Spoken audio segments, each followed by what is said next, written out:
Welcome back to another technical deep dive here in the debug zone.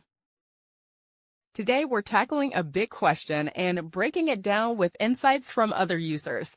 Hopefully this clears up some misconceptions and helps you get the answer you need. So buckle up, stay a little curious, and let's jump right in.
And that's a wrap.